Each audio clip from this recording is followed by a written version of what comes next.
Depressão infantil? Sim, ao contrário do que muitos pensam, as crianças também sofrem de depressão. Mesmo sendo uma patologia relativamente nova, reconhecida pela medicina nos anos 70, o índice de crianças diagnosticadas com depressão aumentou muito nos últimos anos. Segundo a Organização Mundial da Saúde, a depressão infantil saltou de 4,5% para 8% na última década, aumento alarmante para a sociedade. Mas o que há por trás dessa epidemia? Para falar sobre essa temática, convidamos mais uma vez a psicanalista Aline Padilha Abrantes. Muito obrigada pela sua presença, Aline. Obrigada eu pelo convite. Aline, em tempos remotos parece que não havia depressão infantil. Havia depressão na nossa infância?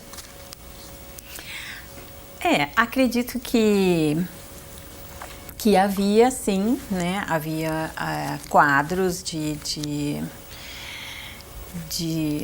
depressão, sim, mas tem pontos aí que são importantes a gente considerar, né? Quando a gente faz uma comparação entre uma época e outra, né? As diferenças que tem aí entre as épocas, porque hoje, de fato, é alarmante, né? Hoje realmente. A quantidade de crianças diagnosticadas, né, com depressão. Então, se a gente pensar, né, em relação a essa questão da tristeza, né, a tristeza ela é uma condição própria da existência do homem, né, assim, a própria divisão do homem, que diz entre suas vontades conscientes e seus desejos inconscientes, é um conflito, né, que tem sofrimento, né, que aí já tem sofrimento. Então, a própria condição de existência do homem, né, porque o homem também depende de outro ser humano para sobreviver, né, um bebê precisa de outra pessoa que cuide dele para sobreviver, e o fato de que existe a vida, existe um fim, né? A morte é certa para qualquer pessoa. Tudo isso nos diz de uma condição da existência humana que é de uma tristeza. A tristeza faz parte da condição, né, da existência humana. Agora, de tempos para cá, né, de 200 anos para cá, o que mudou muito é em relação a como a sociedade olha, né, que interpretação a sociedade faz da criança. Presta mais atenção, né? Então, esse conceito de infância, ele é recente, né? É de 200 anos para cá que a gente tem esse conceito de infância e, com isso, uma supervalorização da infância, né? Então, o próprio Freud, né, há 100 anos atrás, apontou a importância da infância para a constituição psíquica, né? Ela é a base para uma constituição psíquica. Só que a leitura que, né, a sociedade foi fazendo, e agora é, de certa forma, bastante gritante, é de que a infância é um momento de felicidade e deve ser preservada assim, como felicidade. Então, essa condição humana, né, que é a tristeza, faz parte da condição humana. Hoje, o que a gente observa é que a felicidade é que está sendo colocada como uma condição de existência. E as crianças aí pagam um preço muito alto, porque a sociedade tem esse ideal de que a infância tem que ser um momento muito feliz. E as crianças acabam sofrendo essa pressão. Então, acabam tendo, claro, sofrendo essa pressão de que sejam felizes, né? De que é um momento de felicidade. A tristeza de uma criança, ela não é tolerada, né? O adulto não tolera ver uma criança triste. Triste, quietinha, não, de jeito nenhum. Porque pouco tolera a tristeza, né? A tristeza, ela é uma dificuldade, atualmente dá para colocar que a tristeza, ela é uma dificuldade de lidar com a falta de felicidade, como se sempre estivéssemos que viver felizes. E qualquer fração de momentos de tristeza, né, já é um alerta. Já é um alerta, né? E aí entra dentro desse grande guarda-chuva, né? Falo grande guarda-chuva porque todas as tristezas atuais, elas são nomeadas como depressão, né? Ah, colocaram tudo no guarda-chuva só? De certa forma, sim, né? Eu escuto na clínica, enfim, né? Aumentou até em relação ao que consta nos manuais de psiquiatria, aumentou o número, né, de comportamentos, a variedade de comportamentos, etc., que entram dentro desse guarda-chuva, grande guarda-chuva chamado depressão, né? Então, isso é importante se prestar atenção. Existiam crianças com depressão na nossa infância? Sim. Sim, existia, mas a sociedade tinha uma leitura diferente para a tristeza. E a própria criança também, né? A forma como a sociedade lidava com a tristeza na nossa, né, infância é diferente da forma como hoje a sociedade lida, encara, né, a tristeza. Dá para dizer de que forma mais saudável que é, antigamente ou agora? Acho que diferente, né? Mas não tolerar a tristeza, né? É de certa forma você não querer se haver com isso que é condição humana, né? Que faz parte, né? Que é importante atravessar por um momento de tristeza, de sofrimento, né? Claro. Aí também é importante se observar quando esse sofrimento ele é realmente, né? Tem que ser um sofrimento psíquico, algo bem mais complexo, que aí sim aponta que ali tem um caso, né, de uma depressão. E o que pensar dessa epidemia, né? Porque a gente está falando de uma epidemia que nós estamos vivendo. Parece que todas as crianças estão com depressão por algum problema. É bem colocado mesmo, é uma epidemia, né? Assim, muitas crianças com diagnóstico de depressão e, como coloquei, né, essa questão de uma certa intolerância, né, a ver a tristeza nas crianças, né? Então, nesse ponto aí que diz de um mal-estar das próprias crianças, né, que apresentam sintomas diversos e que o sintoma daquela criança, o universo particular dela, né, aquilo que ela está apresentando e que chama a atenção do pai, da mãe, que preocupa, né, que diz de algo que é singular dela, não deixa de estar articulado ao social, porque ela tem um universo particular, né?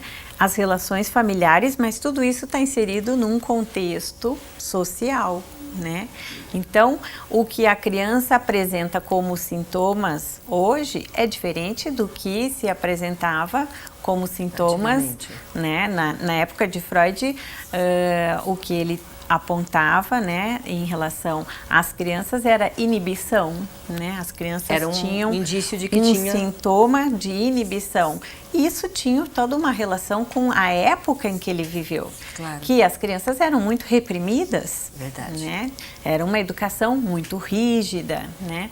Hoje a gente até pode pegar essa palavra, né? Depressão. Se você separar o D, né? O que resta? Pressão. A pressão que as crianças vivem, né? Não deixa de... Tem toda a razão. O sintoma tem relação com esse ideal que a sociedade construiu e que impõe, né? Coloca as crianças a responder esse ideal. As crianças realmente são muito pressionadas a tudo hoje em dia.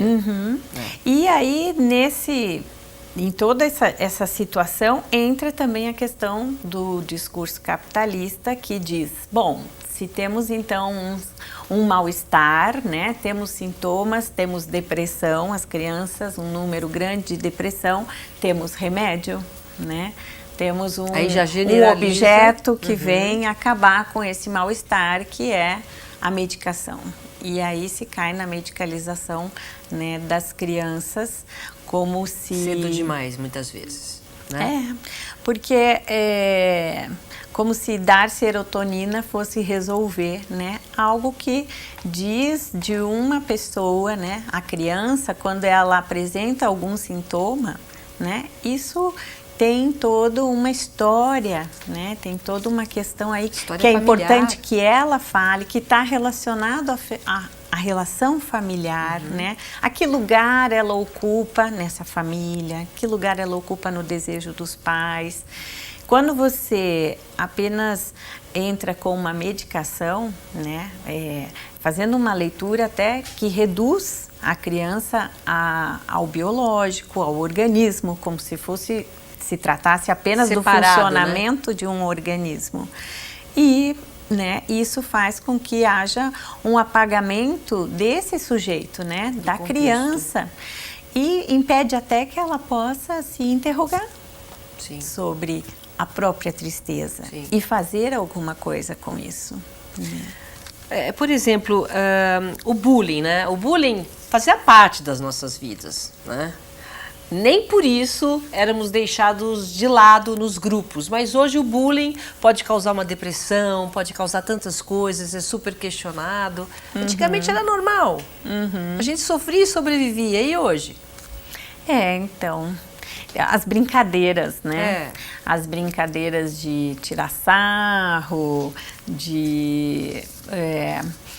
chamar de trouxa, enfim, né? Tudo, brincadeiras que hoje existe, né? Que existia em tempos passados, mas que hoje acabam sendo nomeadas de bullying, né? Qualquer brincadeira de mau gosto é nomeada de bullying atualmente, porque essa nomeação, essa palavra, né, esse é o significante que circula na sociedade. Então, qualquer coisa que acontece, que seja da ordem de uma brincadeira, tiro ou sarro, enfim, acaba caindo nessa nomeação como se fosse um bullying. E sabe, o bullying, assim, ele não se trata disso, né?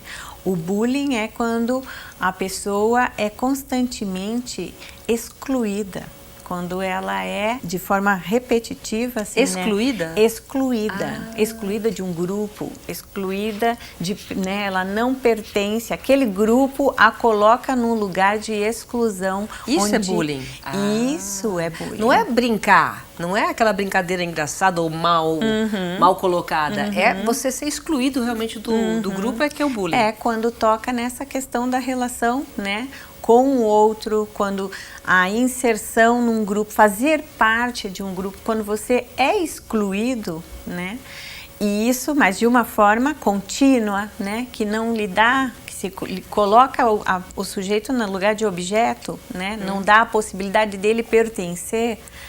É claro que não vou aqui falar do bullying, porque daria para a gente tomar um bom tempo falando do bullying. Mas assim, para diferenciar, né? Porque a brincadeira de mau gosto, ela não necessariamente ela seja um bullying, né? E o bullying, sim, ser excluído e constantemente ficar nesse lugar de exclusão, aí sim pode cair numa depressão. Bom, eu vou fazer um rápido intervalo comercial. Daqui a pouco nós continuamos aqui no nosso bate-papo. Até já. Universidade Paulista Unip é a preferida do mercado de trabalho. 5 anos consecutivos, ranking universitário confirma. Unip é a universidade particular preferida dos que contratam em todo o Brasil. Unip, qualidade e empregabilidade realmente comprovadas. Estamos de volta conversando com a psicanalista, a doutora Aline Padilha Abrantes. O nosso assunto hoje é depressão infantil, fazendo até um comparativo, né, de antigamente, como é que as crianças eram tratadas e como é hoje. Se compararmos a geração atual de pais com a geração de outras épocas, observamos diferenças. Hoje os pais são mais flexíveis e complacentes. Eu sinto isso. Isso tem influência? Tem sim, né? A relação familiar, né? A relação que é estabelecida entre a criança e os pais, isso forma, né?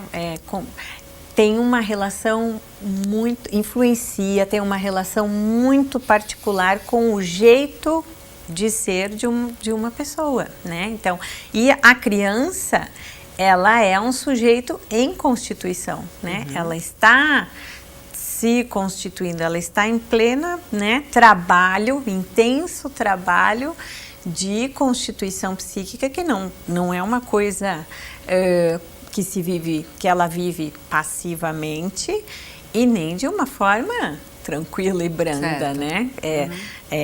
Isso, a infância, né? A constituição, ela envolve elaborações que são bastante difíceis, né? Envolve perdas, envolve, enfim, vários marcos importantes e que isso acontece na relação com os pais, né? Então, o lugar que os pais dão para uma criança, né, o lugar que ela ocupa no desejo dos pais, e aí tem o ideal dos pais, o que os pais depositam de ideal nessa criança, né, o que eles esperam, né, então que ela venha a cumprir muitas vezes questões que os pais não conseguiram realizar, né, que o filho seja tão feliz como eu não fui, né, então tem esses... Dá tudo que pode, esses, né, pontos, exatamente. E que aí, esse universo familiar, dentro do contexto social, né? Que é um contexto que diz a infância deve ser feliz, né? As crianças precisam, né, ser felizes, porque se a criança... se ela não for feliz, se ela tiver traumas, ela será um adulto, né, que não será saudável, enfim, tem todo um ideal construído aí que é um equívoco, né? Que é um equívoco, mas que os pais acabam entrando nisso muitas vezes. Até por culpa, né? Sim, mistura tentando tudo, resgatar as questões da sua própria vivência, do que ficou, né? As questões narcísicas de cada um, os ideais que colocam aí, então eu quero que ele seja, né, enfim, uma criança feliz, eu quero que ele se relacione bem com os amigos, eu quero que ele vá bem na escola, enfim, a criança é um depositário de muitos... É a pressão que a gente está falando, né? E os pais, atualmente, o que eu observo na clínica é uma tentativa de dar conta, né, para que a criança não fique triste, né? Então, ficam a tentar realizar todos os desejos da criança. Para ela não ficar triste. Para que não Esse haja é o grande equívoco, a tristeza. Né? Sim. Porque o que diferencia a depressão da tristeza do dia a dia? Então, se os pais não querem, fazem tudo para a criança não ficar triste. Aí a criança apenas está triste, por, sei lá, uma nota baixa, alguma coisa. Os pais, eles já erradamente, eles acham que é uma depressão. Como é que essa linha tênue entre depressão e tristeza, como é que faz para identificar? Isso é muito importante, né? Porque muitas vezes os pais, não dá para se tomar, né, a tristeza, porque a criança tem direito de estar triste. A tristeza faz parte da infância. Então, não dá para os pais tomarem a tristeza e fazer a interpretação de que tá deprimida, tem depressão, né? Ao mesmo tempo, também não dá para se desconsiderar quando há de fato, né, algo de um sofrimento psíquico, né? Esse exemplo que você deu, eu acho que ele pode nos ajudar.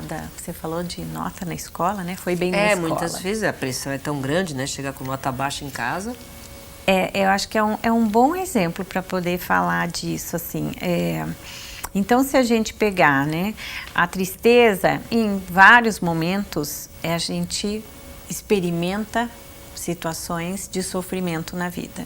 Isso, as crianças também, né? Por exemplo, a criança, o tempo todo, ela tem que ficar lidando com aquilo que ela gostaria que fosse e o que se demanda dela, né? Então, eu queria muito, uma criança pequena, gostaria de ficar chupando chupeta até, sei lá, 7, 8 anos de idade. Mas a sociedade demanda dela outra coisa. Isso é uma etapa, né? Abandonar a chupeta é uma etapa que é importante porque diz de uma passagem, mas que é sofrida, né? Então, é um exemplo que eu peguei e agora eu vou voltar nesse exemplo que você falou.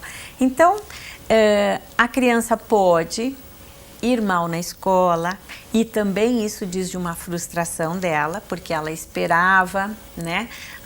Os pais esperam que ela vá bem na escola e ela quer corresponder a esse ideal que os pais esperam, né? Porque tem aí uma questão que é ser amado, né? De ocupar um lugar, né? E corresponder a esses pais para que seja, né, amado, enfim, o desejo dos pais, né, o desejo da criança se articula ao desejo dos pais, e aí estão os ideais, as referências simbólicas, enfim. Se a criança vai mal na escola, ela fica triste, né, porque ela se frustrou, porque ela esperava corresponder de uma melhor forma, né, aos ideais dos pais, é um ponto. É uma tristeza, é um sofrimento que ela vai passar por isso. Agora, se ela toma esse ideal dos pais, né, como um imperativo, como algo que ela precisa, né, como uma verdade que ela tem que alcançar, isso pode, né, quando ela não consegue, pode se tornar algo muito insuportável. Né? Porque aí não é algo que ela vai lidar com, eu não consegui, mas eu vou tentar, tudo bem, se sente frustrada, fica triste porque não correspondeu ao que eles esperavam. Agora, se, por outro lado, a criança toma isso como esse ideal, como um imperativo, como algo que ela tem que fazer, né? Quando ela não consegue, né, a distância entre o que ela conseguiu e aquele ideal que ela toma como uma verdade é tão grande que esse buraco ela pode cair num abismo, né, de um sofrimento muito grande mesmo. Então a gente tem que prestar atenção se a tristeza demora muito, é isso, para identificar. Não é só uma tristeza. Ela tirou nota baixa, passou. Não, está ficando muito tempo nisso. A depressão a gente identifica se demora muito para passar a tristeza, é isso? Não, eu estou querendo dizer de como é que a criança, né, aí o sujeito, como é que ele se posiciona diante de uma situação que se vive, de uma tristeza, né, que se vive. Porque não dá para a gente... Não se trata de observar só no comportamento. Muitas vezes a criança está em depressão, né, num quadro de depressão, numa condição de depressão e ela não está triste. Então, como é que faz para identificar? Aí, né, é escutar essa criança, né? O que os pais têm que fazer? É importante que se escute a criança, que se escute a tristeza da criança, que ela possa se interrogar, porque é ela mesma que vai poder, né, no trabalho com algum profissional, enfim. Agora, os pais, né, tem um ponto importante aí, assim, que daria para a gente apontar, a depressão, né, ela tem uma relação com algo que é da ordem do desejo da criança, né, do sujeito, né, independente de ser criança ou não, mas a criança é um sujeito em constituição, então é alguém que é um vir a ser, né, um dia será um adulto e a criança deprimida, né, como tem uma certa suspensão do desejo, que daria para lhe dizer que É como se, um exemplo, né? A criança não é aquela criança que que fica num conflito porque vai fazer uma escolha. Ai, será que eu vou querer ir na casa da amiga tal ou eu vou no cinema com... Enfim, fica num conflito entre algumas situações de escolha. Ou que faz uma escolha e depois se arrepende. Tá. Ou que fica pensando se ela realmente quer aquilo. A criança deprimida, ela tem uma apatia. Apatia. Ela não escolhe. Tanto faz. Tudo tá bom. O que você quer? Pra cá ou pra cá? Tanto faz. É uma suspensão do desejo, né? Ela fica numa condição, né, de uma apatia que diz de um sofrimento psíquico, porque ela não reage. Não reage, não tem algo, né, de que seja um conflito, porque não sabe o que vai escolher. Não, é um tanto faz. Tanto faz, tá tudo bom. Não importa. E aí os pais têm que fazer o quê? Quando chega nesse ponto, tem que procurar já uma ajuda profissional? Quando os pais se angustiam, e acho que numa situação dessa, é claro que os pais vão ficar angustiados de ver a apatia de um filho, ou uma criança muito pequena, né? Um dos marcos importantes, né, no desenvolvimento, na constituição psíquica de uma criança é o falar. Sim, e na hora certa, né?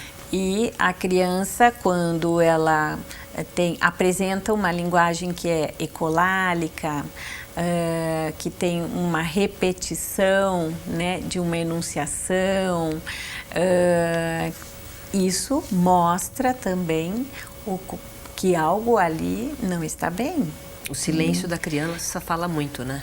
Silêncio também, a criança que não fala, né, que já se esperava que ela falasse, que os pais, né, esperam, e não estou falando de algo de uma antecipação dos pais, mas de acompanhar a criança e ela não fala, também diz de algo de um sofrimento psíquico, de uma falha aí na constituição psíquica que pode, né, vir a ser uma depressão. Isso acaba, né, aí tem que juntar, né, a gente já está terminando o programa, escola com a família, né, e nesse momento, né, um profissional tentar fazer com que a criança saia o quanto antes. Demora muito esse processo, Aline, para tirar uma criança desse estágio? Isso depende muito de cada caso, né? É muito particular o trabalho, o envolvimento dos pais, porque o trabalho é um trabalho que envolve os pais também, escutar esses pais, que os pais também possam escutar a criança. Agora, a escola, né, ela tem um papel muito importante, porque muitas vezes a escola percebe o que a família não percebe, né? Há momentos que aquilo faz tão parte do cotidiano daquela família. Ele fala bonitinho, enfim, né? Um exemplo.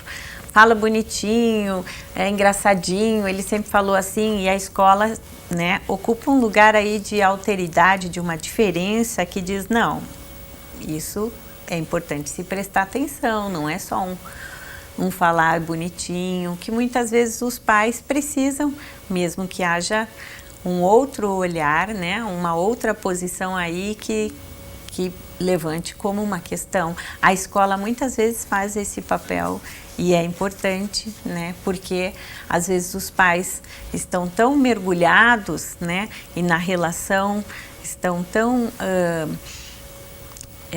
maravilhados, né, com o filho, percebe, né, com as questões narcísicas que estão envolvidas aí, que nem percebem. Tá bom, eu acho que deu para esclarecer muito bem. Eu queria mais uma vez agradecer a sua presença aqui. Obrigada eu, Silvia, pela troca. E o nosso programa, a nossa Opinião Livre de hoje fica por aqui. Obrigada pela sua companhia e até a próxima. Até lá.